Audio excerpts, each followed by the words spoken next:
Hello, Chris from My Stamp Lady here, and I'm here to share with you this card that is kind of a two-part card. It can be an easel card, which will sit up, and I know my angle of my camera is a little odd, so I'm going to hold it up for you. And here's it from the side, and then it's just the regular 5x5 card. And I'm also going to show you how I achieved this background with embossing powder and paper, and then I was able to stamp right on it. Okay, so I'm going to start with the background portion of this. This is a piece of 4 3/4 by 4 3/4 vanilla cardstock. I'm going to start by putting my embossing buddy to the powder. I don't want the powder to stick in the places I don't want it to stick. Does that make sense? Okay, so I have Versamark ink, and that is the ink I'm going to use for all of my images. I have images from the vintage leaf set. I've just fallen in love with this set. I've been using it a ton and had a lot of fun. So the first thing I'm going to do is to stamp these images onto my background some randomly to get my leaves.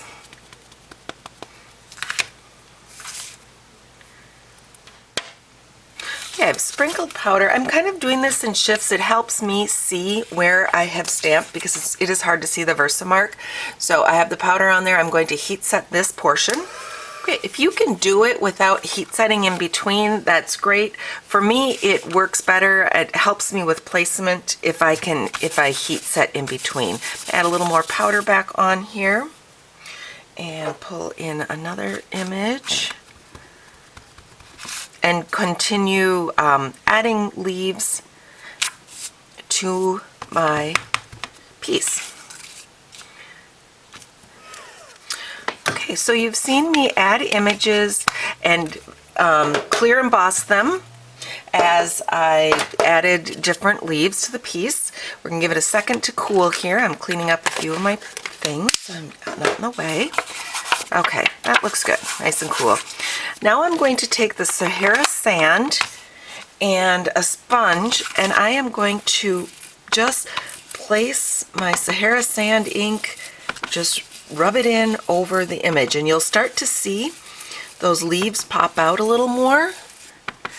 So the Sahara sand is going in between the embossed areas and all around them. So I'll do this over the entire piece.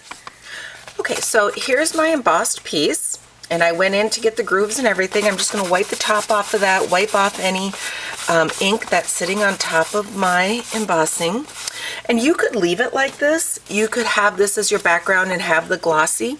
I wanted to stamp directly on this, and that's why I want to remove the embossing powder that is on the surface of this, because I won't be able to stamp over it. It will resist any ink that I stamp too. So I've placed down, this is like an ironing pad, it will protect my surface from the heat.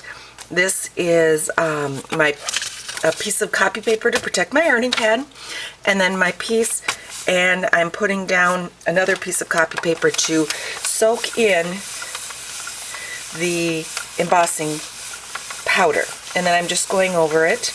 And I do have my iron heat set pretty high. You can see that powder that's coming off of my paper and off of my cardstock and onto my paper. I'm going to do one more. Just melting that powder right out of there. Get all that powder off of there. Okay, that looks like I pretty much got most of it. Now it is a little warm, so be careful with that. Okay, so now I have that same surface. I still have that emboss resist look, and I also do not have any of the powder on there, so now I can go ahead and stamp my sentiment, which is from the Thankful Forest Friends set, and I'm going to stamp that in Blackberry Bliss. And I'm able to stamp that right over. I don't want to touch it. It's going to take a little minute for it to dry. So I'm going to set this aside and work on my card base. Okay, so I have a piece of cardstock that I've cut to 5 by 10 inches, the 10 inches by 5. And for my card base, I am going to score this at 5 inches. This is my scoring tool. And then that will be my card front, or the card base, sorry. And then the card front, I will score at 2.5 inches, or in half.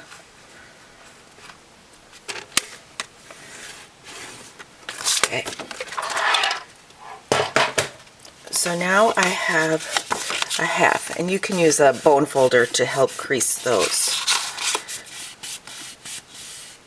So basically, this is how you get your easel shape. You have the front of your card base scored in half, and then that's where it's going to sit up. So now we need to make it sit up. For my inside, I am going to stamp. Let's see, we'll stamp this first of all in Always Artichoke, just giving that front a chance to dry.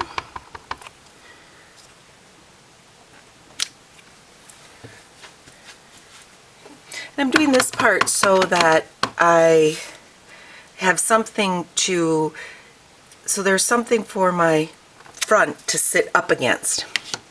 So then I've already stamped and cut out some of the leaves, and I've cut them out with the corresponding dies. Find the right ones. There we go. I'm going to use some mini glue dots to put these down because I really want them to sit tight. Put a little bit of linen thread that's tied in a bow right on the front. And then this just can be placed on the inside.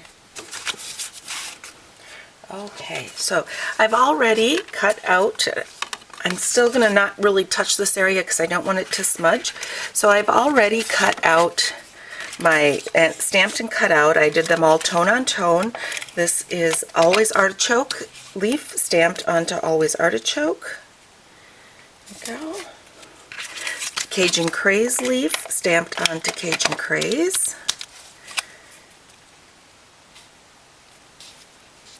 And then a Tangerine Tango stamped onto Tangerine Tango. And just kind of placing those around my sentiment there. This is an additional piece of Blackberry Bliss. So this is my card base. This is an additional piece of Blackberry Bliss. I'm going to place this down. Okay, there we go. So now it's just to place this on here. Place your adhesive, and I'm using a strong adhesive. I'm using the Fast Fuse. Place your adhesive on only the front portion, the lower front portion, because you want it to be able to fold up.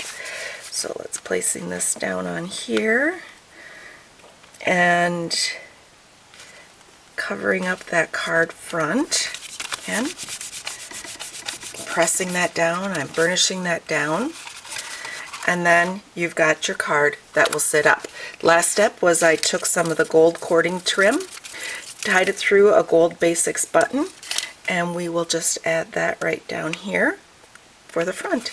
And there you go. You have your Emboss Resist that I have then taken the embossing powder out. It softens that background. There's no more shine.